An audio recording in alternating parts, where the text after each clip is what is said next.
Good afternoon, everyone, and welcome. My name is Sal Anastasi. I am the president of AIPLA, and it's my pleasure to welcome you here today to our World Intellectual Property Day celebration. We're here at the Senate Hart Office Building to continue a long tradition. We're especially grateful to Senator Adam Schiff and his office for their support in helping us coordinating today's events on Capitol Hill. And thanks to all of you, our friends, our colleagues from government, industry, academia, and the broader IP community for taking the time to join us here today. Let me begin with a bit of background on why we're here. World Intellectual Property Day is observed each year around April 26th. It was established in 2000 by the World Intellectual Property Organization. Since then, World IP Day has grown to be the largest global outreach effort focused on intellectual property. Each year, countless events take place around the world. They're organized by governments, companies, universities, legal communities, all aimed at raising awareness about how IP impacts our daily lives. And that impact is broader than we sometimes realize. Intellectual property is behind the products we use, the technologies we rely on, the brands we trust, the creative works we enjoy. It is what allows ideas to move from concept to commercialization, and it is what incentivizes risk-taking and investment that drive our progress. Each year, the World Intellectual Property Organization sets a theme for this day. This year, the theme, IP and Sports, Ready, Set, Innovate, does exactly that. Sports provides a unique and accessible lens through which we can appreciate and understand intellectual property.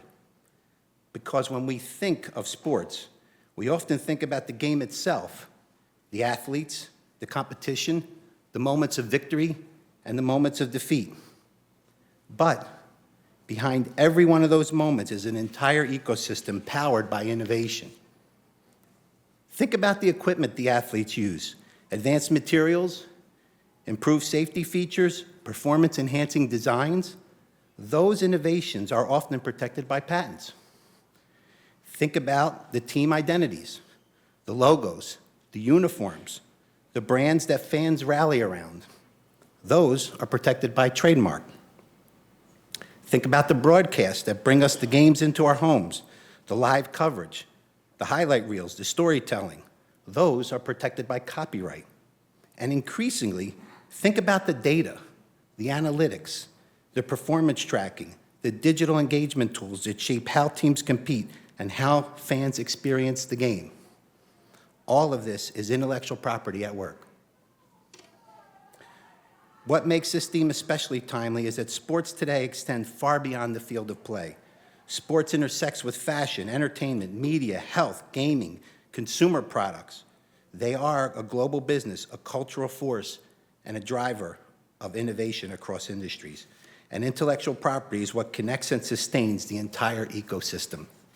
This year in particular has been an exciting one for sports as a global scale. We've seen worldwide attention focused on major events like World Cup, Winter Olympic Games, World Baseball Classic, and others.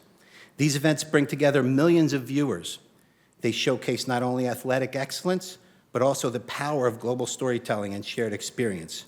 But they also represent something else, a complex system of rights, investments, innovations, and partnerships that make those experiences possible.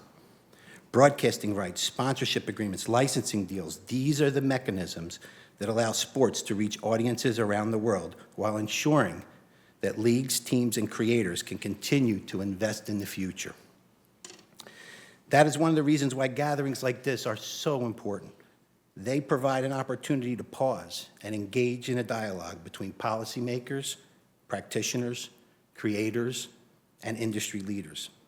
That collaboration is reflected in the excellent program we have here today. We're honored to welcome distinguished members of Congress, including Senators Adam Schiff, Chris Coons, and Tom Tillis. We're also pleased to hear from leaders of our federal agencies, including the Register of Copyrights and the Director of the U.S. Copyright Office, Shira Perlmutter, and Dan Vavanese, Acting Commissioner of Trademarks at the U.S. Patent and Trademark Office, See, we're joined by Director Squires as well. Thanks for joining us today to make some introductions. We appreciate the support. We're also joined by Coke Morgan Stewart, Deputy Undersecretary of Commerce for Intellectual Property and Deputy Director of the U.S. Patent and Trademark Office. And we're especially excited for today's featured discussion on IP and sports. We're joined by Sean Spriggs, founder and CEO of WinPact and former NFL player. He brings a unique perspective at the intersection of athletics and innovation. We're also joined by Ellen Zavian, General Counsel of USA Football and a professor at George Washington University, who's been a leader in the field of sports law. And we're pleased to welcome Phoebe Miles, who will share the story behind the development of Gatorade and its lasting impact on the intersection of sports, science, and intellectual property. Together, they will help us explore how intellectual property is shaping the future of sports, from safety innovations to business models that fans engage with. I'd like to recognize many of the organizations that have partnered with us to make today's event possible. The list is long. It includes the U.S. Patent and Trademark Office, the U.S. Copyright Office, as well as our partner organizations across the IP community, the U.S. Chamber of Commerce's Global Innovation Policy Center, International Trademark Association, the American Bar Association Section of Intellectual Property Law, the U.S. IP Alliance, the Global IP Alliance, the Intellectual Property Owners Association, the Licensing Executive Society International, and the National Academy of Inventors. Your collaboration reflects the strength and diversity of the intellectual property community. So today, as we celebrate World IP Day, we're not just recognizing the system, but we're recognizing the people behind it, all of you, the inventors who push the boundaries of technology, the creators who tell us stories and build culture, and entrepreneurs who bring ideas to market. And of course, the professionals, many of you in this room who help make it all possible. Thank you again for being here, and I'm looking forward to a thoughtful and engaging program today. I'd like to turn it over now to Samantha Grover and Marsha Blackburn, who will continue, Samantha and Jenny Simmons, apologies, who will turn it over to continue the program. Thanks.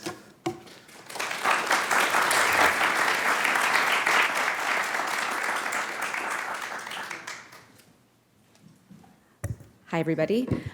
So it's my pleasure to introduce one of our honored speakers today, Shira Perlmutter, who has spent her entire career in and around the IP system. She now leads one of its most important institutions as the Register of Copyrights and the Director of the U.S. Copyright Office.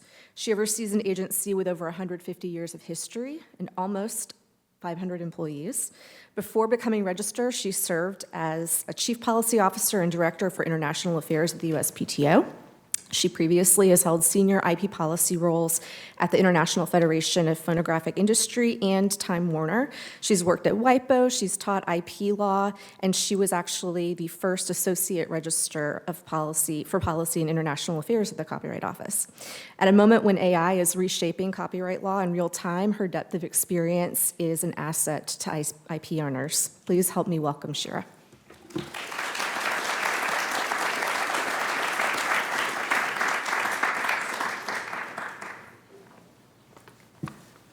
Well, thank you so much, Sam, for that lovely introduction.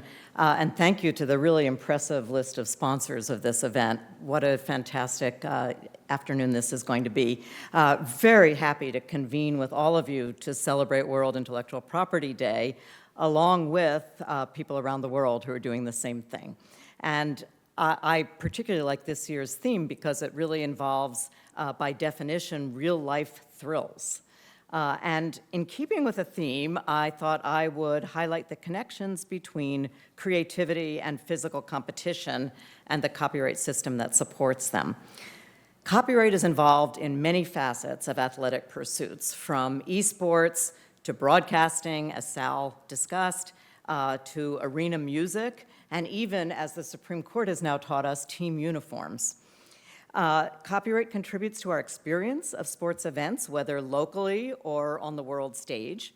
And in figure skating, which is my personal Winter Olympics favorite, copyright licenses are needed for the routine's music, that make the performance magical. Copyright protects the photographs that preserve memorable moments during Wimbledon or the Tour de France. It enables the music that fills stadiums, from walk-up songs of favorite players to our home team's anthems. It helps bring sports to life in video games and esports, as well as the design of trophies that celebrate athletic achievements. And of course, it governs the production and distribution of the broadcasts we enjoy at home, from the camera angles to the live commentary that makes us feel that we're there. Now, as an economic matter, from music clearances to broadcast rights, the production and distribution of sports content drives substantial value in the copyright industries, which contribute very significantly to the U.S. economy. According to the latest numbers, and I think I update this every year, the copyright-intensive industries contributed $3.37 trillion to our GDP, supported 21.14 million jobs, and generated $272 billion in exports. Those are big numbers. Now, one of the Copyright Office's top priorities is making the copyright system as understandable as possible and as accessible as possible to as many members of the public as possible. And that includes the creators who depend on the income from copyright, whether they're athletes or sports producers or broadcasters, as well as their always enthusiastic fans. We provide a wide range of programming and materials that are tailored to their specific needs. And you'll hear more about that later from Miriam Lord, who's here today, and the entire Copyright Office team in the back of the room. So with that, let me wish everyone a very happy World IP Day.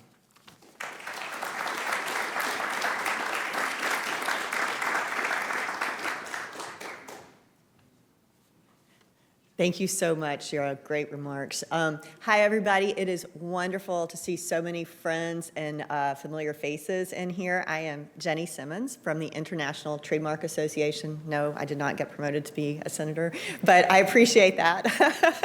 It is my great pleasure to be able to introduce our next speaker, Director John Squires. We are so delighted that you're here, Director.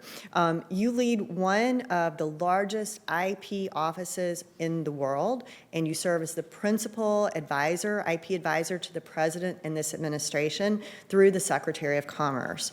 And before joining the USPTO, Director Squires built a very distinguished career, spanning private practice, in-house leadership, and academia, including serving as the Chief Intellectual Property Counsel at Goldman Sachs, as partner and chair of the IP and Emerging Companies practice at Dilworth Paxson, and as an adjunct law professor at the University of Pennsylvania Carey School of Law.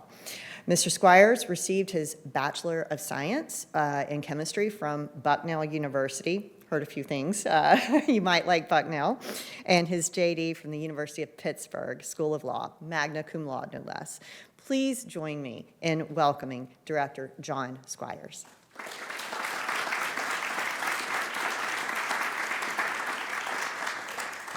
Thank you, Jenny, for that wonderful introduction. And a big thank you to the AIPLA for leading the charge in hosting this annual celebration. It's my first. Thank you to all the sponsors, and a special thank you to all the members of Congress, government officials, and IP professionals in the private sector here today. It is my privilege and honor to be here to celebrate World IP Day with all of you, with its emphasis on innovation and creativity. At America's Innovation Agency, we're all about both of those things. After all, we are America's Invention Agency, our foundry for patents, America's Branding Agency, our foundry for trademarks, and a consultancy shop, a sidecar in the office of Undersecretary, you know, a McKinsey for POTUS. So our team is 14,000 strong with vast experience, unflinching commitment, and deep integration with the Department of Commerce. We are integral not only to the American IP system and the American economy, but we are the only country in the world that enshrines the importance of IP directly into the Constitution, the only textual reference to a right in the main document. That's American exceptionalism. So from day one, in In this country, we've been all about being game changers in the exciting sport of IP. We embody it. And who better to tackle all of that than the USPTO's employees who are the best in the world at what they do?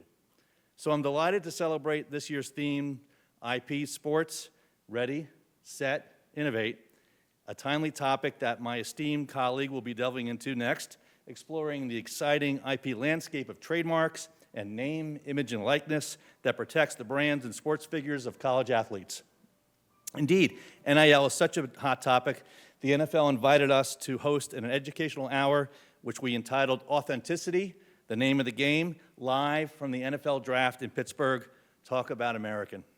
So here to speak about that some more, I'm thrilled to introduce our next speaker, Dan Vavanese, who's Acting Commissioner for Trademarks at the USPTO. Dan has been an instrumental figure at the USPTO for over 30 years, first joining us as a trademark examining attorney in 1995. Dan and the whole trademarks team have played critical leadership roles in streamlining and improving examination efficiency, reducing trademark pendency, and readying America's branding agency for what's next in the new and the next. We are proud not only that you can file a trademark application for $350, but you can receive an initial determination on registrability within 4.5 months. They say in sports, speed kills. Well, trademark examination too. Yeah, as the indomitable voice of the Yankees, now there's a trademark, Mel Allen used to say, well, how about that? Please welcome Dan Vavanese.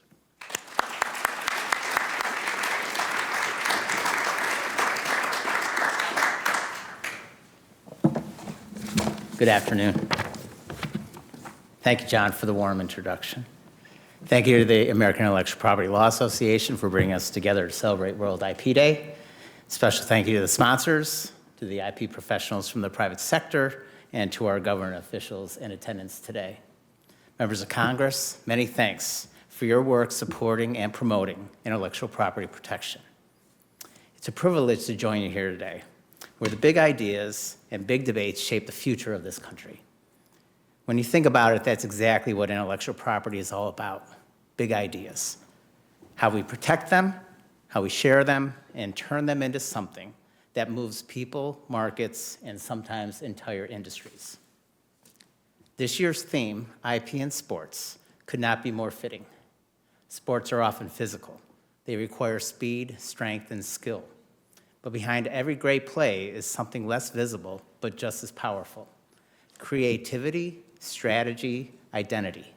In other words, intellectual property. Just think about the logos and the jerseys, the brands behind the teams, the technology and the equipment, and even the signature moves and personal brands of the athletes. These are all forms of IP in motion.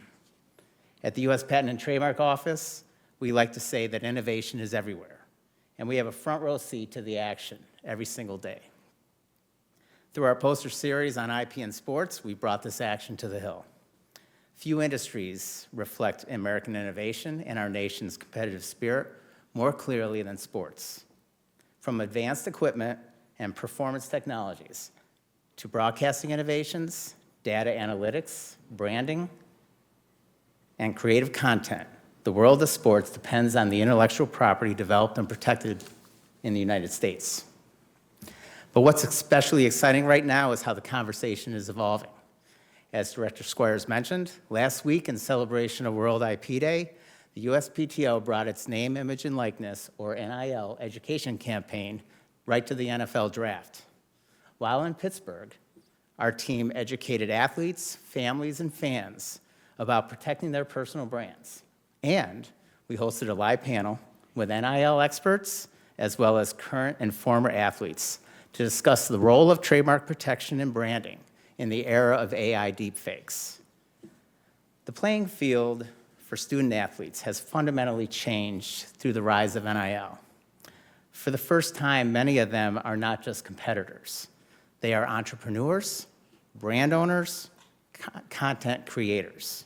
They are learning, sometimes in real time, what it means to manage their intellectual property, to protect it, to license it, to build something that lasts beyond a single season. And let's be honest, that's a big shift. In the very early years of intercollegiate athletics, a college athlete's brand recognition was mostly limited to their own college town. But look at how we've evolved. Today, college athletes can build a national following overnight. A social media post can become a business opportunity. A nickname can become a trademark. A personal story can become a platform. This shift reinforces something that we believe strongly. Intellectual property is not just for large companies or experienced inventors. It is for anyone with an idea, a voice, or a vision. At America's Innovation Agency, and for trademarks, America's Branding Agency, our charge is to make sure that system works for everyone. We're here to ensure that it's accessible, understandable, and able to keep pace with how innovation is actually happening. That means reaching new innovators where they are, like student athletes navigating NIL, or creators building brands in real time, and the next generation of innovators who may not even realize yet that they're IP owners, but truly are. So as we celebrate World IP Day, I will leave you with this. Sports remind us that preparation, discipline, grit, and work ethic are vital to success on the field, no matter the level of play. But systems matter too. Our work may not make the highlight reel, but our system changes the game. And the rules of the game shape what is possible. Intellectual property is ingrained in that system. Thank you all for your commitment to supporting innovation and for protecting the ideas that move our nation forward. Thank you.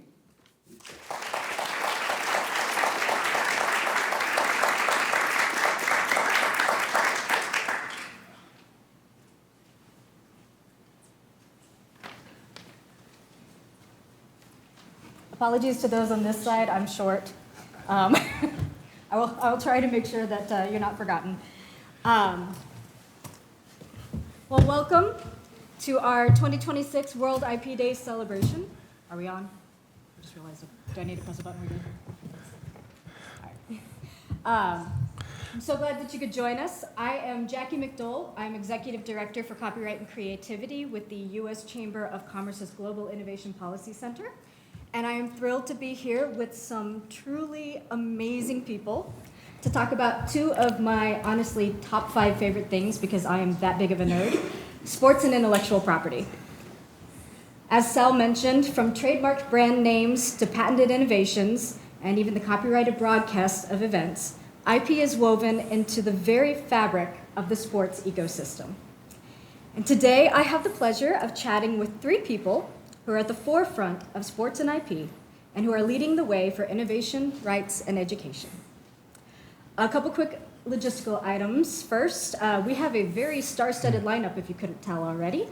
So if any members of Congress happen to appear, we will pause our conversation, let them give some remarks, and then we will continue. And then, just to let you know, we will have a brief Q&A at the end of this discussion. For those who are in the room, apologies to anybody online, but I don't think we have that set up right now. I know you're not here to listen to me, so we'll get started with a quick peek at their incredible bios, and then I'll let them share a little bit about their stories before we get into the discussion. When I say that the people who are sitting here are truly amazing, please understand that what I'm about to read is a myopic snapshot, and you really should go check out their full bios because they truly are incredible. So on the far end, we have Phoebe Cade-Miles, who is the co-founder of the Cade Museum for Creativity and Invention in Gainesville, Florida, which is named after her father, the inventor of Gatorade, Dr. James Robert Cade. She designed the museum's proprietary education curriculum, which is called Invent Possible, as a framework for lifelong STEM learning through the lens of invention. And since opening in 2018, more than 245,000 visitors have experienced this unique hands-on programming. And among her many, many other incredible accomplishments, Phoebe was also featured. Thank you. Phoebe was also featured in Forbes' 50 Over 50 list for 2025. Next to her is Professor Ellen M. Zavian. After graduating law school, she became the first female attorney/agent in the NFL. She has represented the U.S. women's soccer and softball gold medalists and extreme athletes collectively, and held the title of Commissioner for the Central Atlantic Collegiate Conference in the NCAA. Her son's passion led her to create the United Break-In Association, a global association for competitive breakdancers, and she worked on a task force to get breakdancing into the Youth Olympics in 2018 and Paris 2024 Olympics. Ellen was selected as the sole American appointed to the FIFA Player Council representative roster and was named Who's Who for Sports and Gaming by the WWL. And she is also an accomplished athlete herself.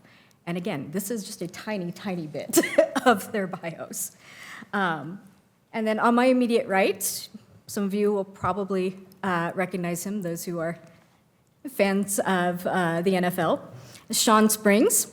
He is the CEO and founder of WinPact Incorporated, which is a safety technology company leveraging its patented padding technology to improve impact performance in helmets and protective gear in sports, military, and recreation. He works during the NFL season as a local commentator and anchor for NBC Sports, discussing all things relating to the Washington Redskins, and he's also appeared on ESPN and the NFL networks. He played 13 years in the NFL for the Seahawks, the Redskins, and the Patriots. And he both sustained and witnessed enough concussions to realize that there's an opportunity to find a way to protect future players from injury, and he believed it was his obligation to work to develop that technology. So please join me in welcoming our fantastic guest for today.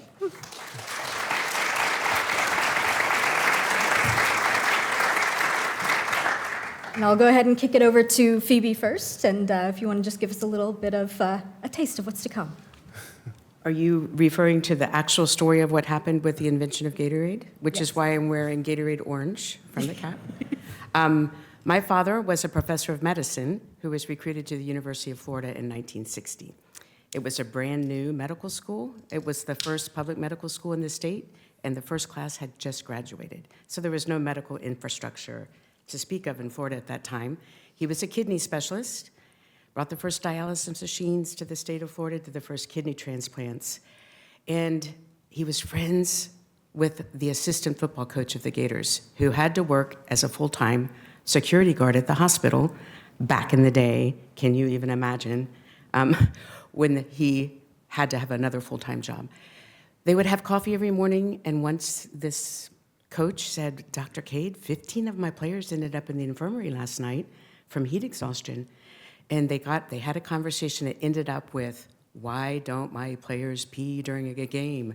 And my dad, being a kidney doctor, thought, that is an excellent question, but I know what to do. So he said, can I please meet the head coach?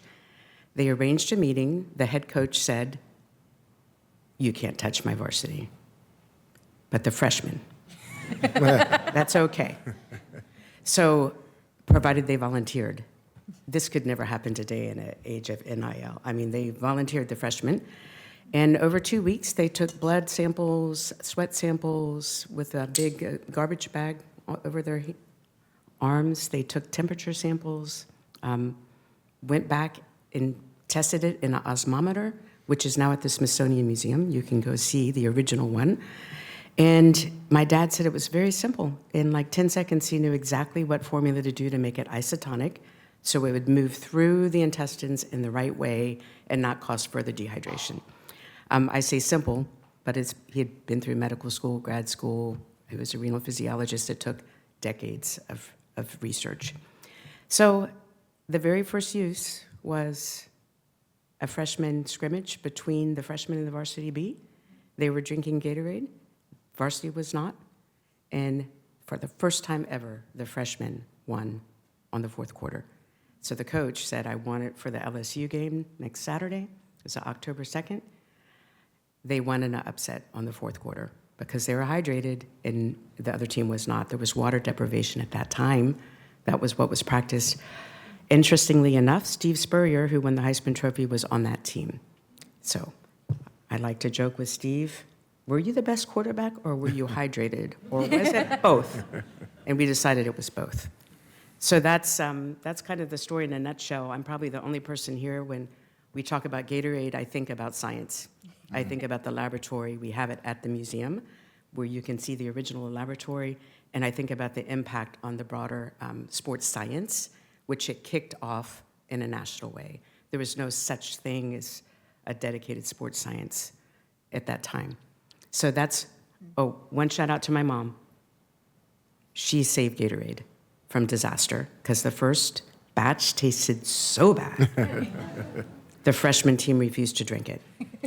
He came home, he was very depressed. He said, I know it would help the Gators. And she said, well, Bob, why didn't you add lemon? So they hand squeezed lemon that night, took it back, it was drinkable. And that's the history. My mom saved it, the housewife. It's like.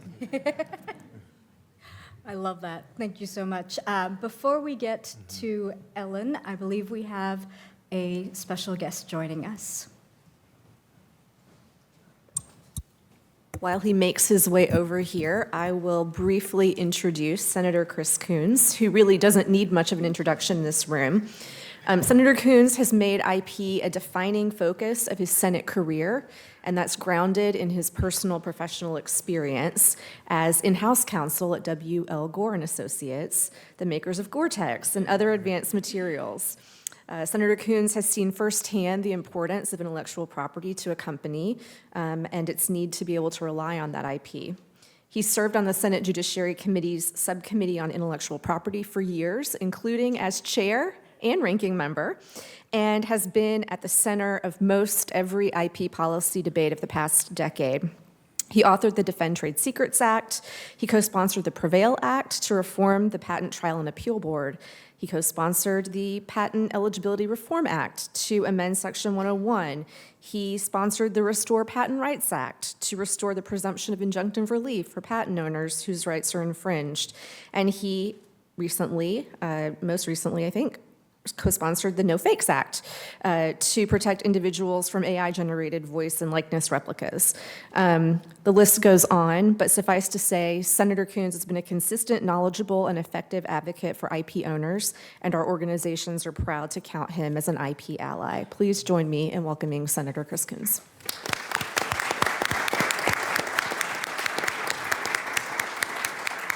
Well, thank you, and my apologies. Thank you for letting me interrupt what I suspect is a far more interesting panel than what will be my brief remarks. Happy World IP Day. Oh my gosh, someone's going to give that a round of applause.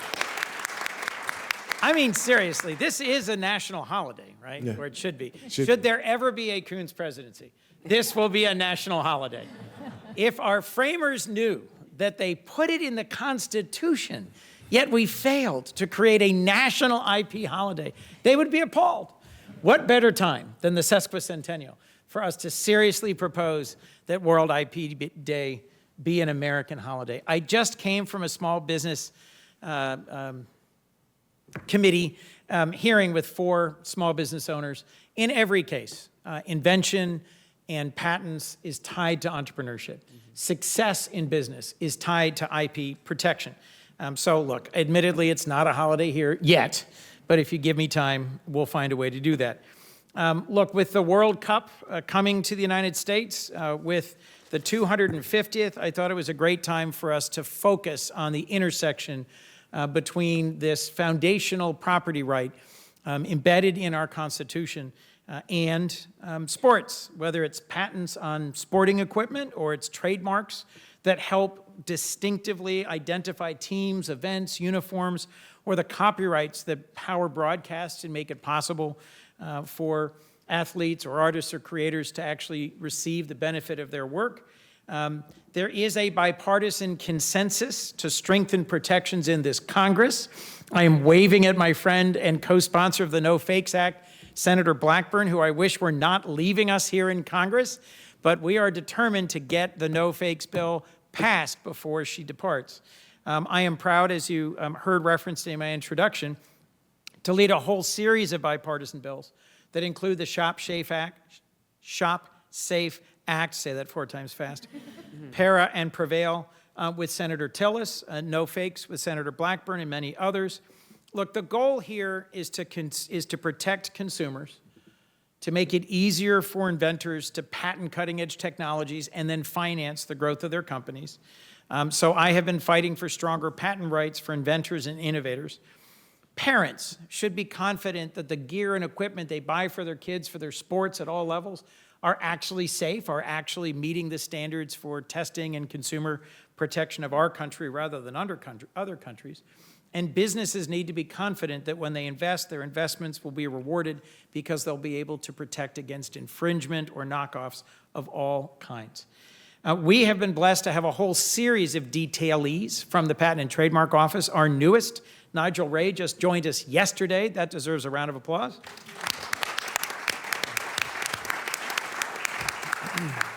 And I got to say, you know, as a member of the loyal opposition, as a Democrat, this is the area where I work most closely and consistently with the Trump administration. John Squires, its PTO leader, and where, frankly, over the entire 16 years I've been here, there is broad bipartisan support for protecting America's creative community, its innovators. We've had administrations that sometimes really don't get this and some that do. And I am grateful for a partnership both in the Senate and with an executive branch that sees the value of protecting IP. Fans should only have to worry if the Eagles won the draft and got great picks, or if the Phillies have some shot at a miraculous recovery, not whether or not there are counterfeits in their shopping baskets or arriving at their home after they've bought them online.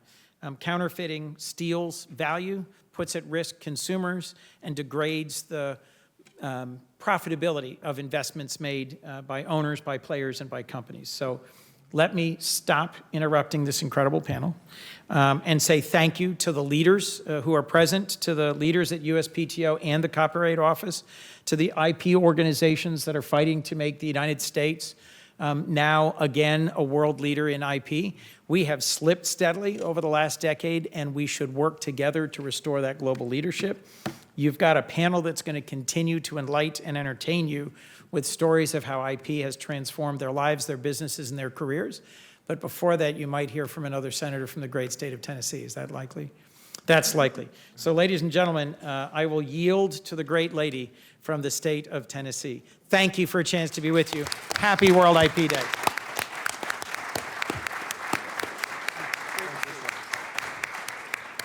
Eagles? The Eagles? The birds. Thank you for what you Go birds.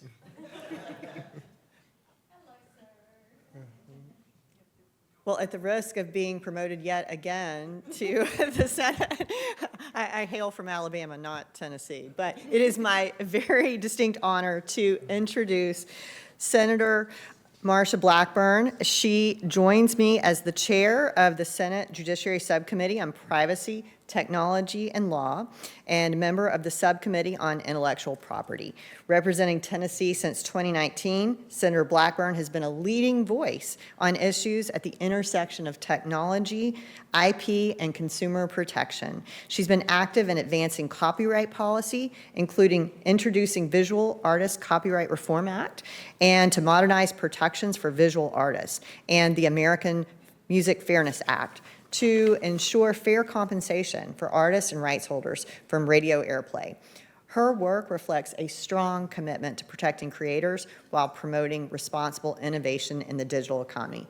Welcome, Senator.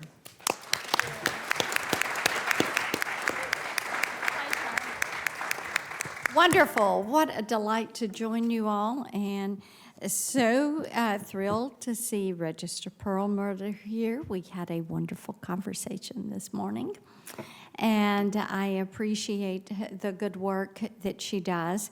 And Senator Coons is correct. We have worked on so many issues together, and the No Fakes Act has been one of those that is of paramount importance. Now, from Tennessee, knowing that we were not getting no fakes passed at the federal level, the General Assembly in Tennessee took it up and called it the Elvis Act, and passed it in Tennessee so that we were able to get something on the books to protect the rights of our entertainers and singers and songwriters, musicians. And so we were pleased to get that in place. And when you think about entertainment or sports or writers, you think about the fact that preserving that name, image, likeness, and voice is paramount.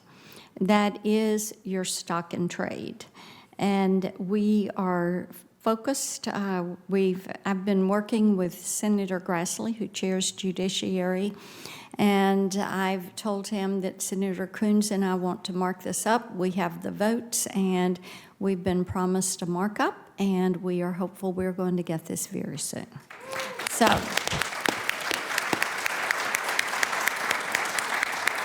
as I like to say when I'm dealing with so many of our patent, copyright, trademark holders, you have a constitutional guarantee that you, as an IP holder, can benefit from your creations. It's an Article 1, Section 8, Clause 8 right that is given to the individual that holds this creation. They can benefit from their ideas and their creation. So it is our job to protect that. And one of the new forms that is out there that can easily rip you off is artificial intelligence. And recently I was handed the pen by the president and said, go give me a draft of what our AI policy should look like. Well, you don't offer me a pen to write a bill and me not take it. And especially in something that is so important in our state. So we took his executive order that he had done on AI and drafted a discussion summary of what that would entail. And then, after we had revealed that in December, I laid down discussion draft text in January. And we're continuing to work with a broad coalition of stakeholders and interested parties.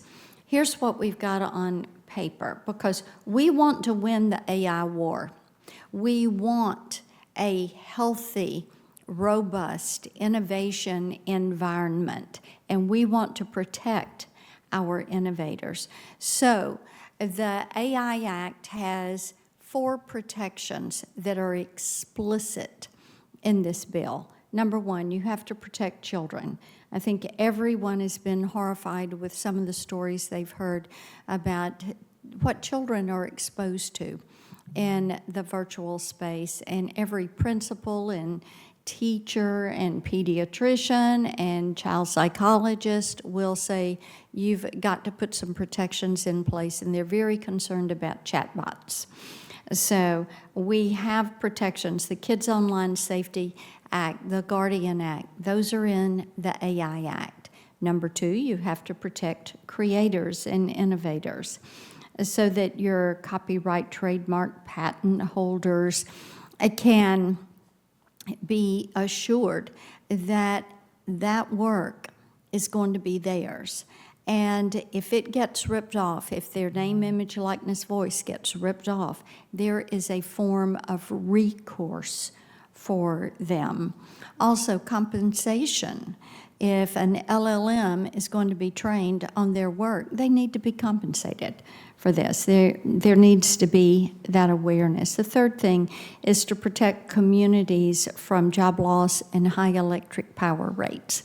And when we hear about hyperscalers and data centers, this is something that communities are saying, well, what is this going to do if we bring in somebody and we're a 300 megawatt community and they're going to use 150 of those megawatts, are we going to have brownouts? So you put those protections in place. And then you want to make certain that the LLMs are not biased. And you don't want it to be biased against ideas. You want the free flow of ideas. So that training mechanism is going to be important. So we have that in place. We are continuing to work with the White House so that we can reach what will be final language that is able to move forward. And we are determined that we're going to get this done this year. The president wants to make certain that, I know, I am like that too. Yes, let's get her done, you know, and make certain that those protections are there in place. I was visiting with somebody from the Tennessee Titans the other day, and they said, well, we've got new logo, we've got new uniforms, and I said, and I've got ways we're going to protect all that. But we just want them to win. So, you know, if we're going to protect them, let's give us a few wins here. But we're looking forward to moving all this legislation. I would encourage you all, stay in touch with us. My website is blackburn.senate.gov. You'll find the links to all of our social media. You'll find the links to the bills there so you can pull it up, you can follow it. And I'm certain, have no doubt, you're going to hear Senator Coons and Senator Blumenthal and Senator Klobuchar and I. We just might be dancing the Texas two-step when we get this thing across the finish line. And we're grateful to you all for your interest and the support that you have given as we work to protect your intellectual property. Thank you so much.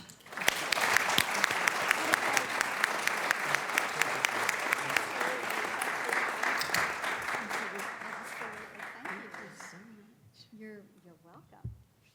Well, thank you both very much, Senators, and that is actually a perfect segue to our NIL expert. So I don't have as good a story as Gatorade, but, you know, I'm not an IP attorney. I'm a sports attorney, whatever that means. And people come to me when they don't think they're being treated fairly. And sometimes that equates into their intellectual property, but they don't call it IP. They just think it's not fair. So in 1996, the women's soccer players came to me. That's the Mia Hamms, the Foudies, the Overbecks, and said, hey, the Soccer Federation is using our images, and we have to sign them over, and we don't like how they're using it. It wasn't what they were using, it was like how they're using it. Then the women's softball players came a few months later, right before the games, and said, hey, we want to be able to wear our own equipment. But it came down to an IP issue because, you know, Mr. Easton had signed an IP agreement with the Softball Association, and different companies like Nike had the rights to the shoe. But the athletes just wanted to wear their own equipment. They didn't know what it was like to have a bat that wasn't the weight they wanted or the length they wanted, or have a shoe that actually fit the way they've always played. And then the inliners, the skateboarders, and the BMXers came to me in 2000 and said, hey, we went into Walmart and like Disney's got our face on these backpacks. And we never approved them, and we don't like the photo. It's not that we don't like them on the back, but we just don't like the photo. These things start out as a personal connection. You all are the experts in figuring out, hey, how to protect this. But what I do is I try to negotiate it into the agreement. And I often do it with little to no leverage. You know, okay, you don't want the soccer players, we have another 100 to go. You don't want the softball, don't worry. We can replace Dot Richardson, Lisa Fernandez, and the like. And luckily, Andy McDonald's, one of the skateboarders, his best friend was Tony Hawk. So when we boycotted the games in Philly, Union City, Tony Hawk refused to cross the picket line. that was a turning point. All of a sudden, I get a call from the Disney attorney who's in California, so it's 3 in the morning there, 6 in the morning. Yes, I got skateboarders up at 6 in the morning. And said, okay, what do you want? And I said, well, you're making this movie. It's a 360 movie. You don't get the rights to the X Gamers in perpetuity, because everything was perpetuity back then. We didn't have a name for it, but I guess everything has a name today, and it is NIL. And I just called it fairness. When the World Cup came along and the soccer players were going to play in '99, I thought, oh, I can take my experience from what the NFL players did for years, where they didn't have their image, and I could take that 20 years experience and overlay it into the women's soccer players. So we created something called a group licensing agreement, and all their images were collectively licensed back to the World Cup. And then for the first time, women players got funds from the use of their images. And we slipped in a pregnancy leave clause for the first time, just for good sake. Nice. You know, so I'm up here, but like, I'm not the inventor. I'm not the creator of my athletes' images. I look at it as it's about fairness. And so you all are creating that fairness for so many people in the industry I've been working in for 40 years. So I thank you.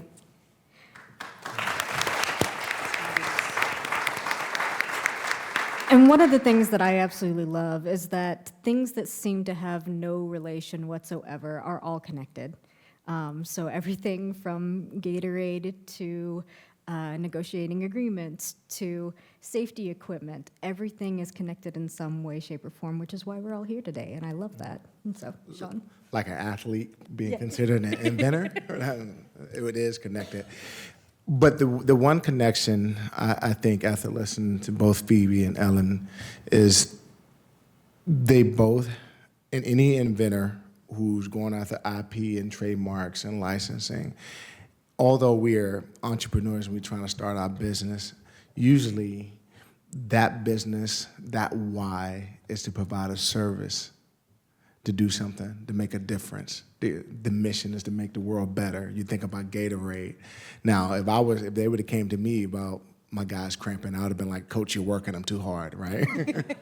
But a doctor was able to look at it from a unique perspective to say, you know, it's about electrolytes and dehydration and stuff like that. And when you think about, you know, the world we live in and fairness, you know, I love the way how you position that. It's all about what's right, what's doing right. So Senator Coons, you know, he was right. Maybe we should have this as a national holiday because we're representing being fair, doing what's right, supporting those who are making this place, the world, a better place, and providing a service and a mission to make the world better.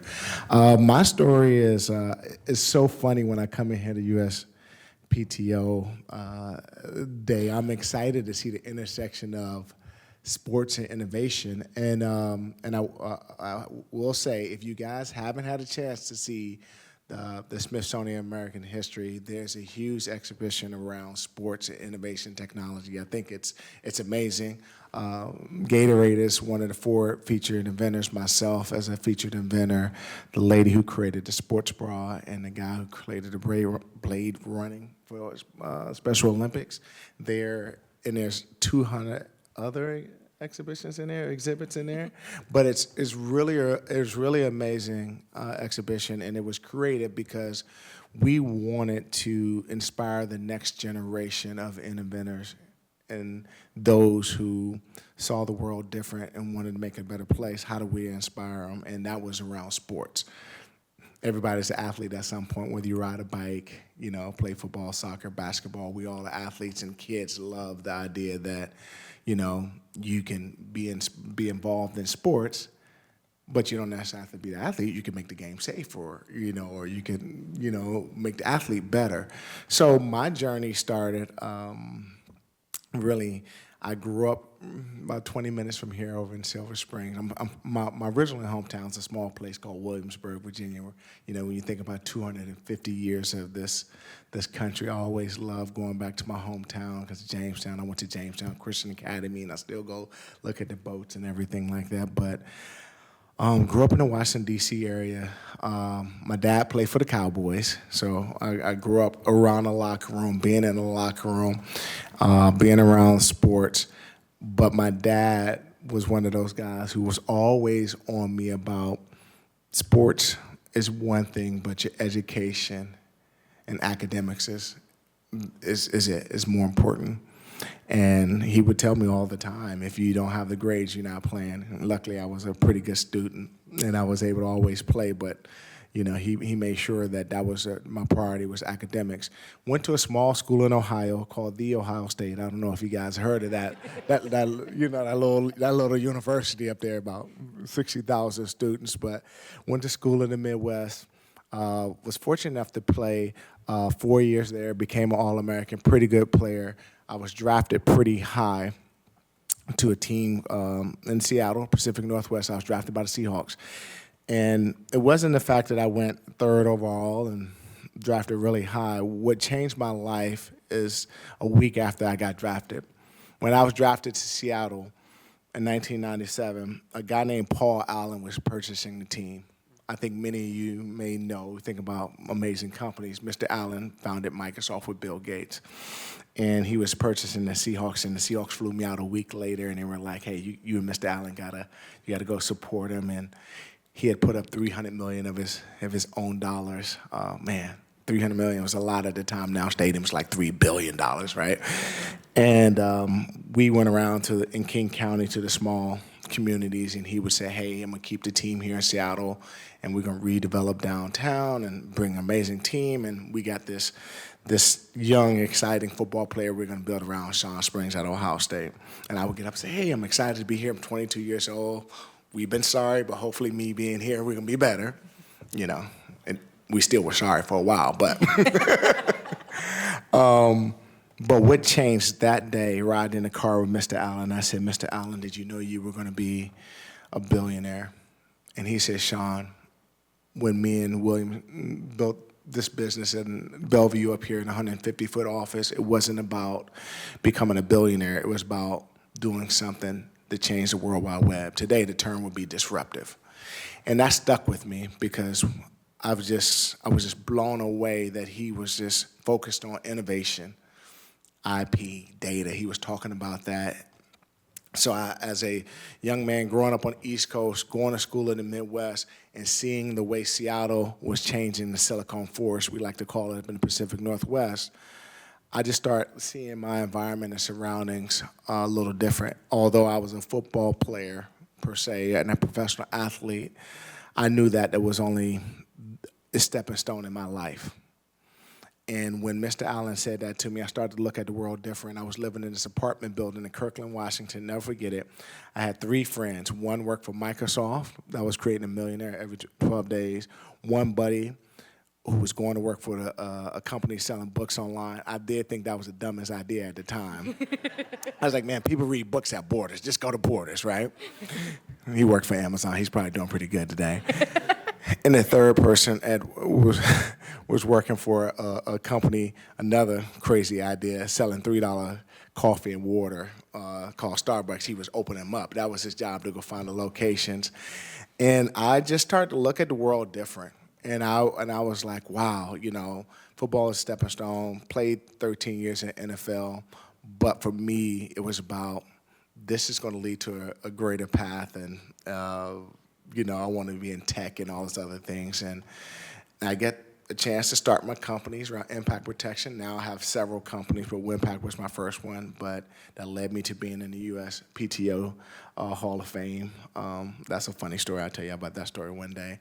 And just working with the United States Patent and Trademark Office. And as an athlete, I can tell you, it's changed so much, because before we knew about logos, but we never, until probably last 10, 15 years, about really owning your brand, your image, your likeness.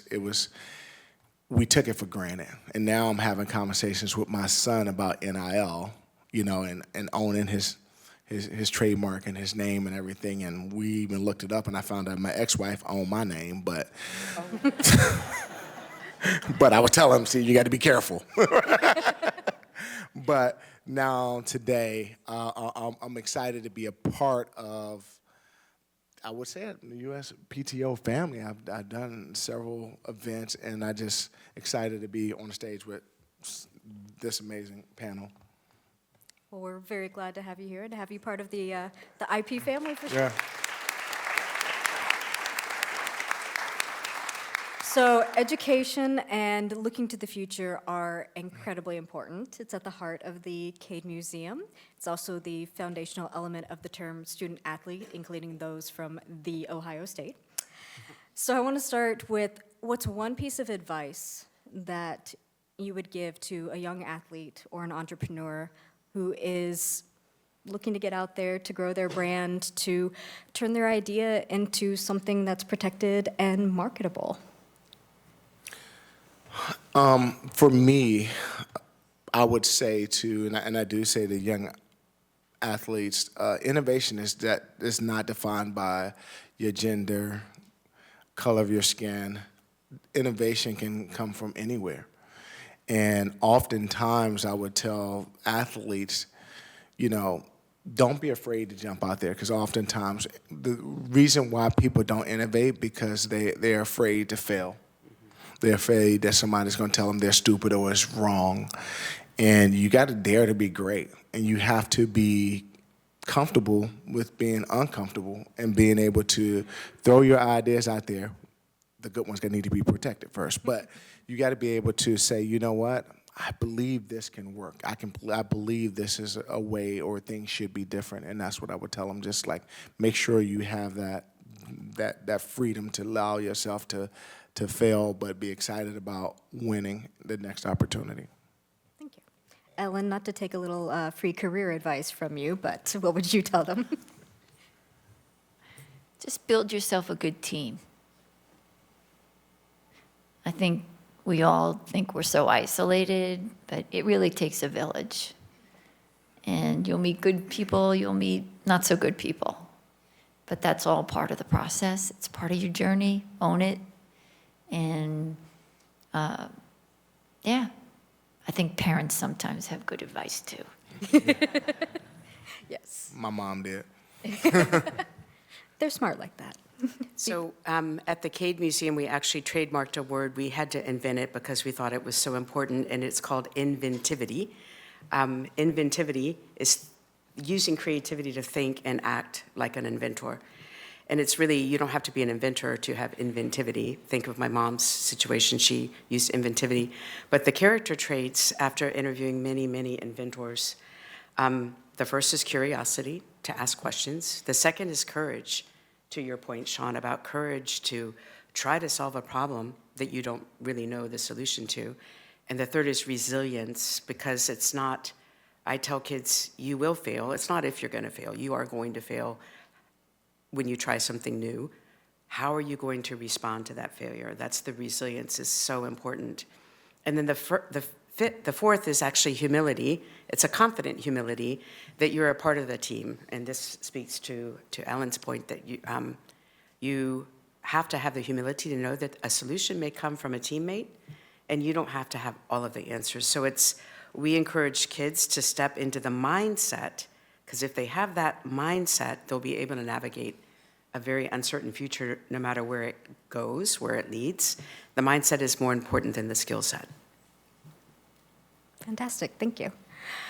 One of the beautiful things about innovation is that it often impacts beyond the original goal.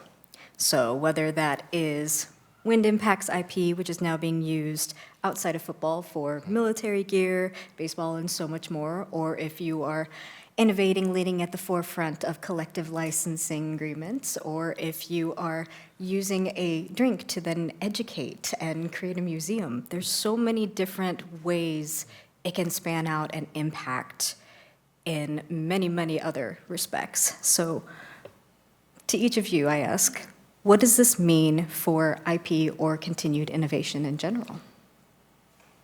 I'll let you start. You know, I just think the lanes in the sports space, I feel like I'm in a pool and my lane is getting smaller and smaller and there's more people in the pool. And at times, it's a good thing I was a triathlete. I feel like somebody's swimming over me. Because you've got, for me at USA Football, I'm general counsel there, it's like the IOC, the International Federation, the USOPC has their lane, we have the lane, the NFL is still working with us, the athletes have their lane, the colleges that had the athletes have their lane. And so the lanes are getting narrow. You've got to be a better swimmer. And I'm trying to figure out what that looks like, in particular for USA Football. And as a professor, I'm teaching that next generation. So I don't have the answers, I tell my students. So go get them and then teach me back. I love that. So I spend a lot of time I'm not in the same category as my panel mates, but I think a lot about the cultural foundation of creativity, invention, patents, the USPTO, and I'm very much in that space of creating a culture that celebrates innovation and going back to the very foundation of what the purpose was of the IP, the purpose of the right to inventors and authors.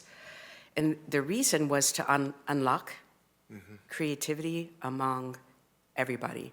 Ordinary Americans can do extraordinary things. And that was really the intent, because the patent office allowed women, blacks, immigrants, people who didn't have the right to vote, they had the right to invent. And it unleashed this incredible creativity across our nation. And that's the area that I am in about the future, you know, whatever the future comes, whatever the laws that change, we have to get back to the root meaning, and it's to unlock the creative potential of everybody and think of all of the creative brains in this country that may be feeling marginalized, and I want to encourage them to step into their creative identity. That's the angle that I look at it from, more than an actual patent or trademark. Before you go, Sean, Go ahead. you know, it's interesting, my students that are from other countries, when I do my IP session, they all come running up to me and say, wow, we don't have this in our country. It's like, what is this? Or, I did this, is this not mine? Things of that nature. I mean, this is about spreading democracy in so many ways. And when I see their face light up, I know they're taking it back home. I know they're figuring out what Sean is talking about. Like, how am I going to make a difference and own it? So I look at it as much, much broader just than the US. I agree with both of them. Yeah. All right, plain and simple, we're good with that. Right. I know we're coming up on time. We still have a couple of fantastic presentations coming behind us. But I want to ask if there's any, we got time, I think, for one question, if anybody in the audience has a question they want to ask. Yes.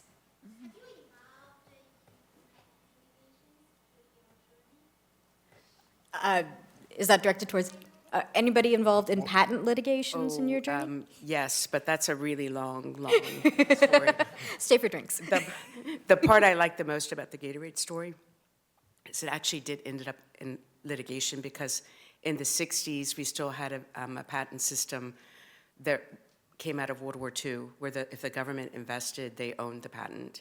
So my dad steps into this situation, and then the patent system then did not reflect the modern research university.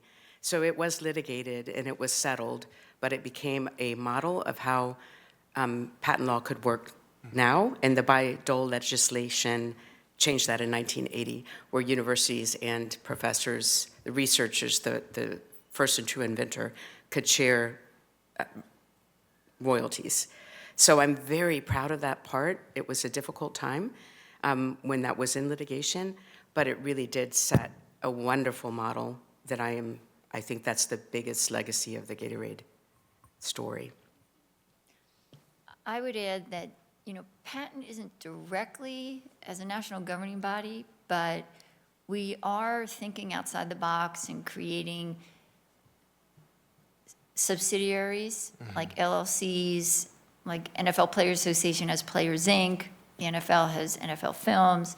Now national governing bodies are looking at how do we create this space for venture capital money to come into the space and create these separate entities where we could team up with someone like Sean on a product development and bring it in through the grassroots. So I think patent will have a much more say, and now that we have things like benefit corps, we can take that funding and put it back through the grassroots as the venture capitalists still get their return on investment. So good question. I'm still trying to figure it out. One of the things that's interesting to me when you talk about patent litigation is when we talk about the athlete and the owning whose data. So there's a big play around. There's a big play around athletes, professional athletes being monitored. I think Michigan was the first school that had like the heart monitor around that was integrated into the jersey. Right, that was made by Nike, right? So the athlete was a student athlete, and then there's the school who's giving out the scholarship and attend, but Jordan was the brand, I think, and so it's going to be interesting as, AI and data and everything around, even owning your brand and your NIL and your data. It's going to be interesting to see how IP goes forward and plays that part. That's where we get the professionals in the room that have to figure it out. All right, quick lightning round. Final thoughts. What do you want them to take away from all this? And I'll start with Phoebe. We need a national holiday because it truly is the one. Yes. And I will be so excited along with all of you. I'm just honored to be here and to learn from you all, because I sit in the Patent Trademark Office website a lot and trying to learn the space, so I thank you for your time. My final thought is, USPTO is actually pretty cool, right? And I think more people should lean into the idea of like understanding, data protection and, and just how it can affect your life. And or maybe I'm just a nerd, but I just love the fact that you go to the museum and you just learn about creativity and services and stuff like that, and it's just pretty cool. You're in great company with nerds up here. Okay. Well, please join me in thanking our fantastic panel.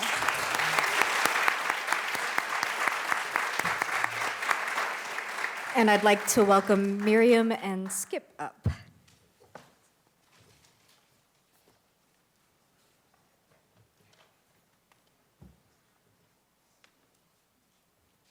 I'm not Skip. I'm sorry. No, it's okay. I'll explain. You can't explain anything, Dave. Get out of here. Well, thanks so much. My name's Miriam Lord. I'm at the Copyright Office, and I'll let my colleague introduce himself real briefly, and then we'll get into what's essentially just sort of a commercial for the Copyright Office and the USPTO for the next couple minutes as we get into the exciting reception part of the program. So go ahead, Dave. Unfortunately, Skip on the way over here called me in. He had a medical issue he had to attend to, so he sends his regrets. So I'm going to step in. Familiar, Dave Girk. I'm the Acting Deputy Chief Policy Officer at the USPTO in the Office of Policy and International Affairs. Miriam and I have worked together for a long time when she was over at USPTO, so I didn't want to send her up alone, so we'll work together to fill in here. So. Absolutely. Well, thank you so much. So earlier you heard the Register of Copyright Shira Perlmutter talking a little bit about the office's focus on making sure that the copyright system is as accessible and understandable as possible for as many people as possible.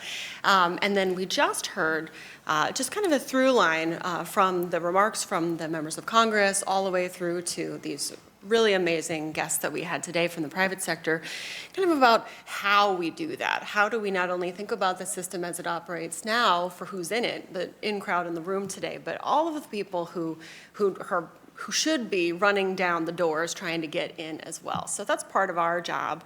I oversee a really amazing group of about 50 folks within the Copyright Office called the Public Information and Education Office, or PI. So being the director of PI is not only the coolest title, but it's also the most fun. So I want to recognize a couple of them today. They're going to be here, and they're going to be at the table in the back and kind of floating around. So if you have any questions, let us know. I'm going to sell a couple different pieces here for you to take home with you, or just to inspire the creators or budding creators in your life, courtesy of some of my colleagues and in furtherance of the Register's direction.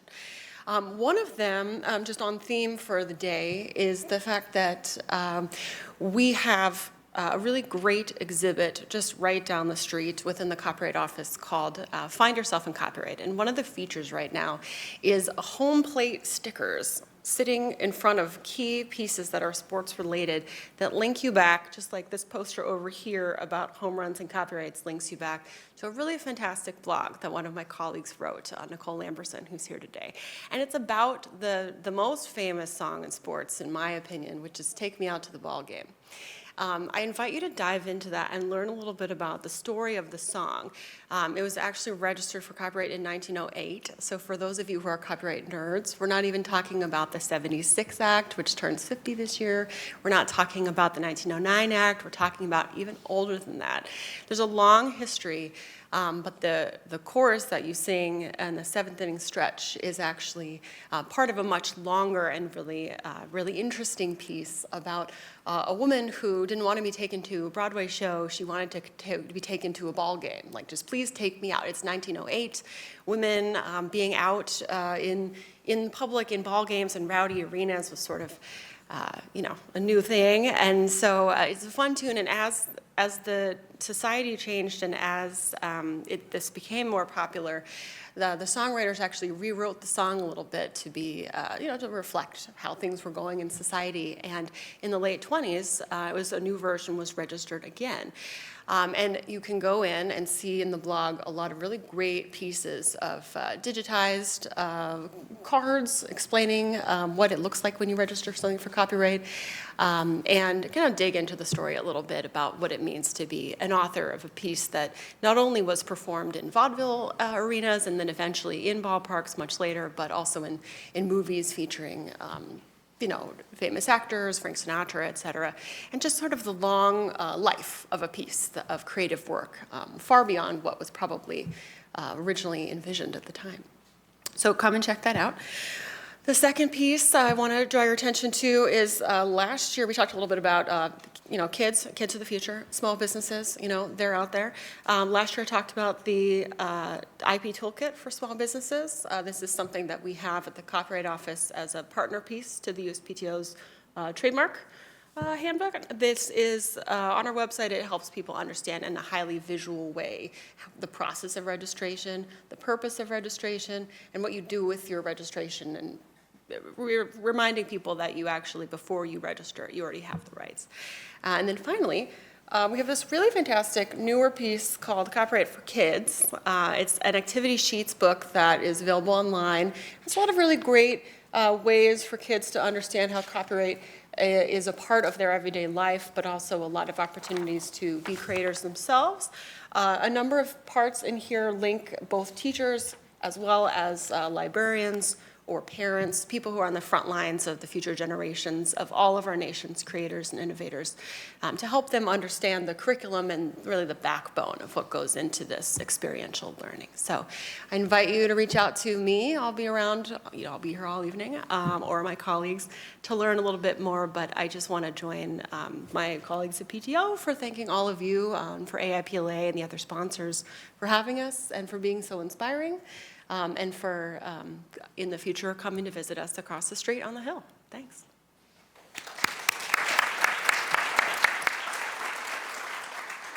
Thanks, Miriam, and I'll be very brief. Just two points to kind of build on the tremendous speakers before us.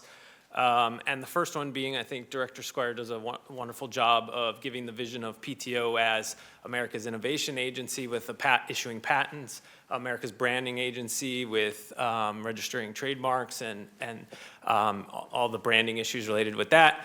And then there's the third component, and that's where I've been fortunate enough to work for 15 years in the policy and international affairs side, advising the director and the leadership team on domestic issues, and then also as well as engaging globally with other countries, as well as folks like our State Department, USTR, those sorts of individuals as we advocate for strong IP rights. It's great, tremendous feeling to be in a room where you have the legislative branch, elected officials, so plugged into that, as well as the executive branch. And that's not true of everywhere across the world we see. So just highlighting, I know the panel right before us mentioned how it's not just a US thing, it's an international thing. And events like World IP Day commemorating the signing of the WIPO Convention and WIPO, as well as global protection of IP, these initiatives, bringing sports, which is a great vehicle to show how IP is not just about the high-tech industry that's beyond what we individuals experience every day. Sports is something very tangible for those of all ages and all technical abilities. These posters, Skip and his team, I know we had in the lobby of USPTO, we have on lend here to help really granulize this. It's a great time in sports, spring with the draft. Baseball season's kicked underway. I know the director is an avid sports fan. He's great at talking about IP and sports. So just flag that we are here to help advise and advance things. We're already prepping for the WIPO assemblies in July. There's a team of patent experts, trademark experts, copyright expert enforcement. So we want to hear, obviously, stakeholder interest, American interest, issues that are important, so we can make sure that gets the attention of leadership and we can advocate for it on the global stage. So I'll stop there, and thank you for your time and for the honor to speak with this great group.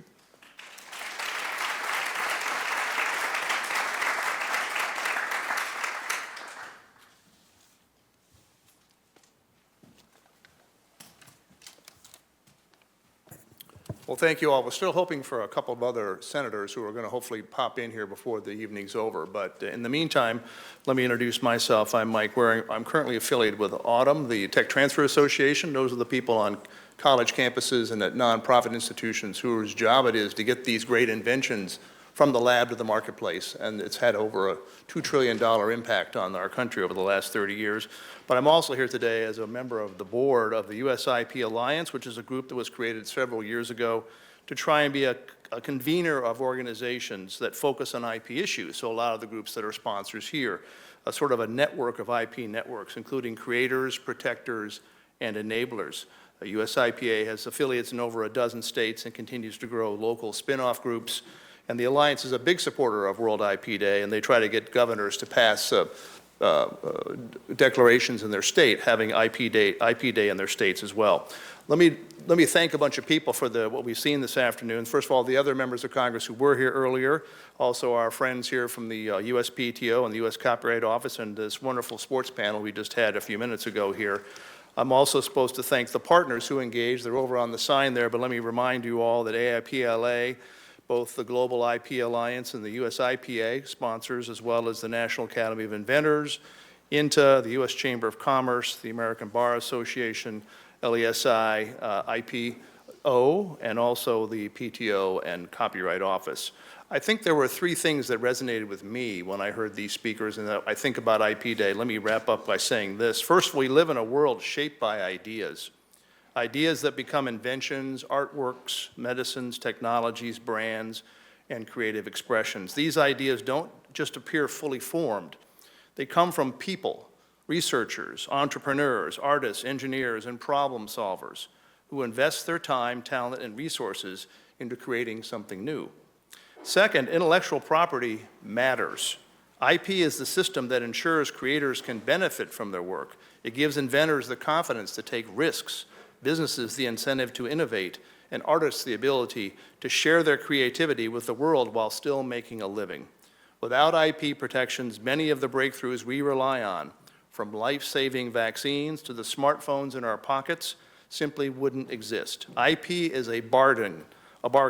Society rewards innovation, and in return, innovation moves society forward. And finally, World IP Day, celebrated each year on April 26th or around that time, is really more than a date on a calendar. It's a global reminder that creativity and innovation are not luxuries. They're engines of economic growth, cultural vitality, and human advancement. World IP Day highlights the people behind the ideas, the small business owner developing a new product, the researcher pushing the boundaries of science, the musician composing a song that moves us, the startup founder turning a sketch into a company. It encourages us to think about how IP supports them, how it fuels industries, and how it helps solve global challenges from climate change to public health. It also invites us to look ahead as technologies like artificial intelligence, biotechnology, and clean energy evolve. The role of IP becomes even more important. We need systems that protect creators while encouraging collaboration, investment, and innovation. So today, as we all celebrate World IP Day, let's celebrate the power of human creativity. Let's acknowledge the structures that make innovation possible, and let's commit to a future where ideas can flourish, not just for the benefit of the creators, but for the benefit of all of us. Hoping to see our senator friends later here this evening, but it's my job to say thank you all for being here, and please stay for the reception and the exhibits. Thank you.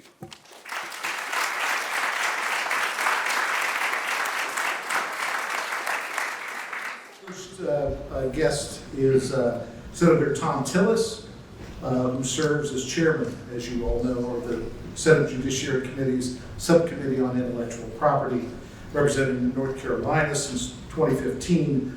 Senator Tillis has been a leading voice in Congress on strengthening and modernizing the U.S. IP system.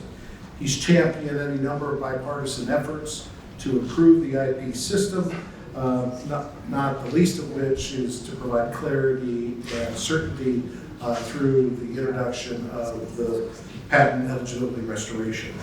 Senator Tillis has been actively engaged in advancing balanced policies across copyright, trademark, and emerging technologies with a focus on promoting innovation, protecting creators, and maintaining and enhancing U.S. global competitiveness. He will be followed, I think, what you agreed to, by Senator Adam Schiff from California. And Senator Schiff, you weren't here early on. We said thank you to you and your staff, Emma, for all the great work they did in helping us facilitate this event. We want to make sure that you remember that. Senator Schiff is the ranking member of the Senate IP Subcommittee. He's been a leading advocate on IP issues spanning patents, copyrights, trademarks, and artificial intelligence. He's been actively engaged in shaping policy around AI and its impact on creators, an example of which is the CLEAR Act. His work on these matters reflects a strong and enduring commitment to ensuring that U.S. intellectual property laws evolve to promote innovation while also protecting creators in an increasingly data-driven world. So, Senator Tillis, to you.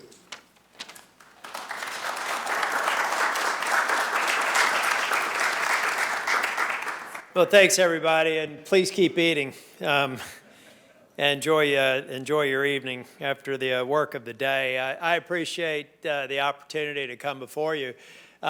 This will be my last World IP Day as a U.S. Senator, but it won't be the last time that I'll be focused on it after I leave here in 249 days. Now, why do I mention 249 days? If I had my staff here, I would ask them to answer for me, and they would say that because you've managed projects all of your career, and we are mindful of the number of days that we have left in this project to get things done. And in this space, we still have a lot of things that we can get done and that we need to get done. Continuing to make progress on PARA is very important. And I'm hopeful that that may even get elevated to a full committee hearing before we get out of here to send the signal that this is moving, and we need the stakeholders to be on board so that we get good, solid, enduring policy.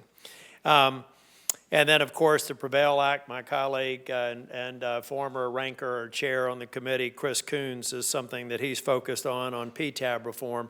And then we have the other ones, Blackbeard, the Sport Act, and No Fakes Act, all things that I think if we remain focused, we will make progress on, and we have the opportunity to make law.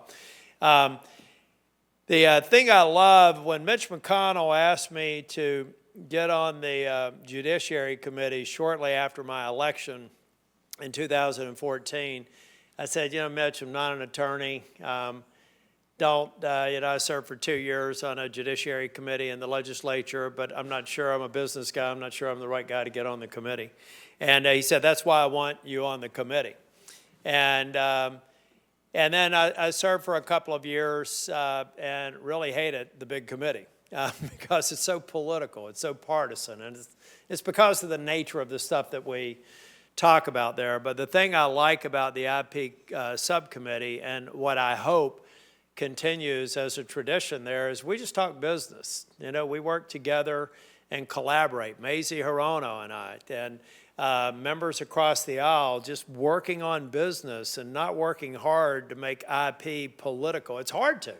As a matter of fact, you got to be really good at being partisan to make an IP subcommittee hearing partisan. And so that's one thing I'm going to miss up here, continuing to build on the good work that's been done. And there are a lot of familiar faces around the room that you also should be claiming credit for some of the progress that we've made in the past and that we intend to make in the future. I also want to see John Squires here. John, love to have him where he is at USPTO. I think that, like my experience with Director Iancu, he's got the right sort of mindset, knows that we've got to modernize, and I'm glad to see that I'll have the opportunity to work with him also as we complete this Congress. And then finally, Adam Schiff, it's another great opportunity, built a great relationship with Chris Coons over the year. I think Adam's coming in, Senator Schiff is coming in, and I believe that he'll carry on the tradition of the IP subcommittee, I believe, being one of the most productive subcommittees in the U.S. Senate. And that's a distinction that I hope that we will carry forward for many more Congresses. So thank you all for being here and being a part of the stakeholder groups that we have called on, I don't know how many times, for work groups, for hearings, for all these things that are necessary to create the kind of productivity that we have. And thank you all in advance for continuing to engage and protecting and building on this incredible gift that we have as an innovation economy. So with no further ado, I'll pass it over to Adam for some comments. And like I said, y'all keep on eating.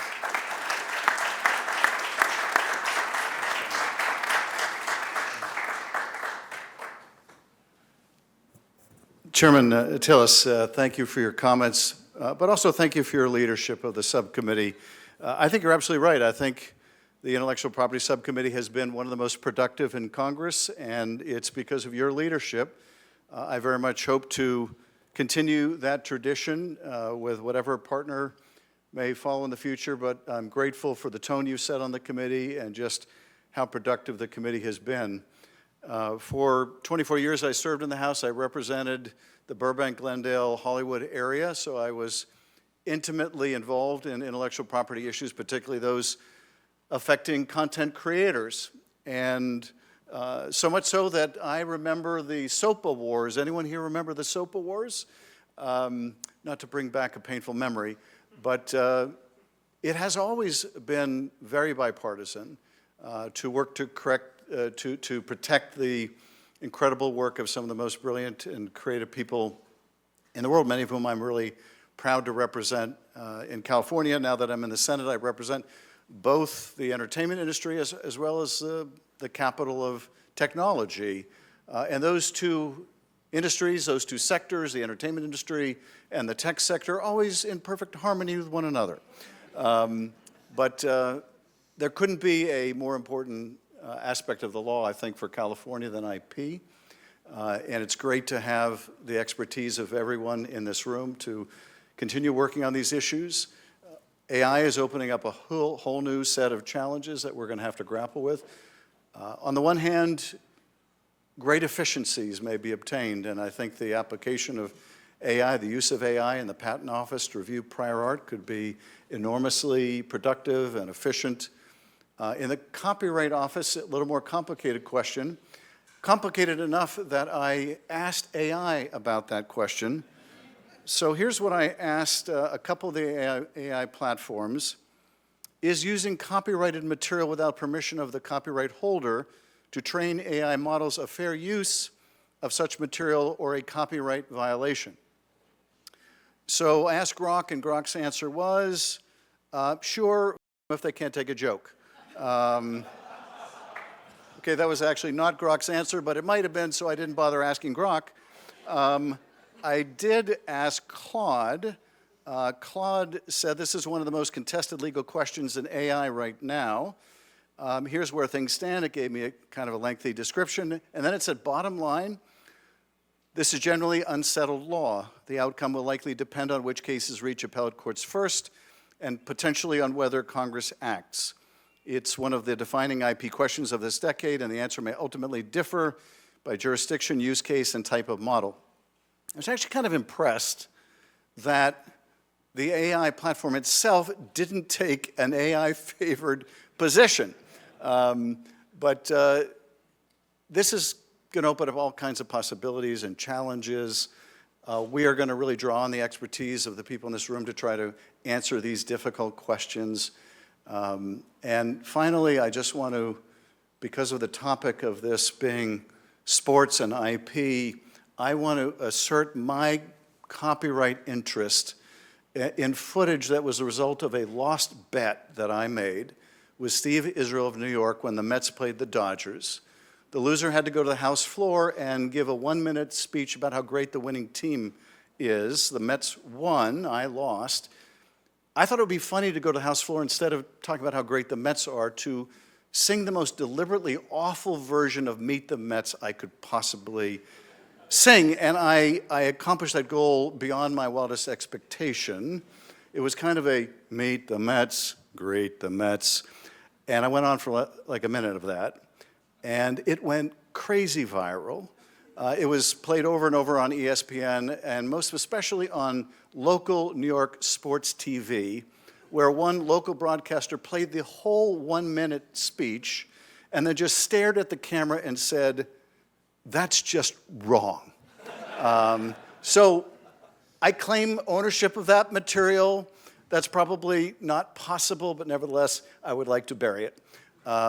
Thank you again for inviting us. Thank you for all of the wonderful work you do in this area, and I look forward to our continued partnership together. Thank you.